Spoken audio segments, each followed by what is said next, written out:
Hi friends, biryani mutton biryani செய்கிறது எப்படின்னு பார்க்கலாமா. நான் 1 கிலோ மட்டன் எடுத்து வேக போட்டு வச்சுருக்கேன். அது கூட நான் 1.25 கிலோ அளவுக்கு அரிசி எடுத்துருக்கேன். ஒரு பாத்திரத்தை அடுப்பில் வச்சு இப்போ நான் வரமிளகாய் ஒரு 15 மிளகாய் அளவுக்கு நான் மிக்ஸி ஜாரில் போட்டுக்கிறேன். ஒரு கைப்பிடி அளவு பொடி வெங்காயம், பட்டை கிராம்பு இதெல்லாம் போட்டு தாளிச்சிட்டு அந்த வரமிளகாய் நான் அரைச்சி வச்சுருக்கேன் பேஸ்ட்டாக. இப்போ ஒரு 10 பச்சை மிளகாய் போட்டுக்கலாம். போட்டு கட் பண்ணி வச்சு வெங்காயத்தையுமே போட்டு வதக்கலாம். இந்த மெத்தடில் நீங்கள் பிரியாணி செஞ்சிங்கன்னா இது நல்லாவே இருக்கும். இப்போ நான் இஞ்சி பூண்டு பேஸ்ட்டு போட்டுக்கிறேன். நல்லா அது வதங்கினதுக்கப்புறம் இஞ்சி பூண்டு பேஸ்ட்டு போட்டுங்க. போட்டு அதையுமே நல்லா கிண்டி விட்டுருங்க. நல்லா வதங்கி வரட்டும். அதுக்கப்புறம் தக்காளி பழம் போட்டுக்கலாம். ஆல்ரெடி பிரியாணி வீடியோஸ்லாம் நான் போட்டிருக்கேன்.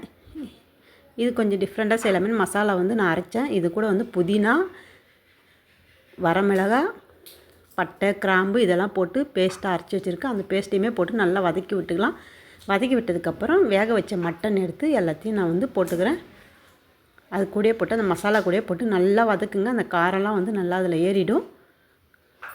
மட்டனும் சாப்பிடக்குள்ளே காரசாரமாக இருக்கும். நல்லா இந்த மாதிரி ஒரு தடவை பிரியாணி ட்ரை பண்ணி பாருங்கள். இப்போ நான் புதினா, கொத்தமல்லி எல்லாமே போட்டு அது கூட வதக்கிறேன்.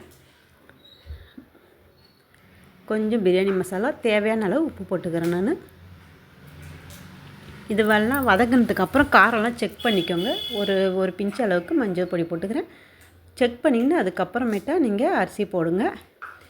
இப்போ நான் இந்த பாத்திரத்தில் 3/4 பாத்திரம் அளவுக்கு அரிசி எடுத்துருந்தேன். அதனால் இதெல்லாம் அதே அளவுக்கு நான் 1.5 மடங்கு தண்ணி வைக்கிறேன். ஒரு அளவு தண்ணி வச்சிட்டேன். இன்னும் ஒரு அளவு கறி வேக வச்ச தண்ணியாக வச்சிங்கன்னா நல்லா கொதி வரப்போ 1 டம்ளர் பால் ஊற்றிக்கிறேன். அது கூட நான் நல்லா கொதிக்கக்குள்ளே தான் பாலை ஊற்றணும், இல்லைன்னா திரிஞ்சிடும் பால். கொதித்து வரக்குள்ளே நான் ஊற வச்சுருந்த அரிசி 1.25 கிலோ அளவுக்கு நான் அரிசி எடுத்திருந்தேன். அந்த அரிசியை அதில் போட்டு நல்லா உடையாத அளவுக்கு கிளறி விட்டுட்டு தட்டு போட்டு மூடிடுங்க. நல்லா தண்ணி வற்றி வரணும். தண்ணி வற்றி வந்ததுக்கப்புறமேட்டா நம்ம இது தம் போட்டுடலாம். பிரியாணி வாசனை சமைக்கக்குள்ளே செம்மையாக தூக்குது. இந்த மாதிரி ஒரு தடவை வீட்டில் ட்ரை பண்ணி பார்த்துட்டு எப்படி இருந்துச்சுன்னு கமெண்ட் பாக்ஸில் கமெண்ட் பண்ணுங்கள். என்னுடைய சேனலில் சப்ஸ்கிரைப் பண்ணி வச்சுங்க. என்னோடய வீடியோ நான் போடுற வீடியோஸ் எல்லாம் டெய்லி உங்களுக்கு வந்துடும். லைக் பண்ணுங்கள், ஷேர் பண்ணுங்கள். பிரியாணி சுட சுட ரெடி ஆகிடுது. இப்போ தம் உடச்சிடலாம். இந்த அளவுக்கு உதிரி உதிரியாக வரணும். ஒன்றோட ஒன்று சாதம் ஒட்டக்கூடாது. சுட சுட மட்டன் பிரியாணி ரெடி. டக்குன்னு குயிக்காக ரெடி ஆகிடும். இந்த மாதிரி செஞ்சிங்கனாக்கா டேஸ்ட்டும் நல்லாயிருக்கும். இந்த மாதிரி ட்ரை பண்ணி பாருங்கள். வாங்க சாப்பிட்லாம். பிரியாணி ரெடி.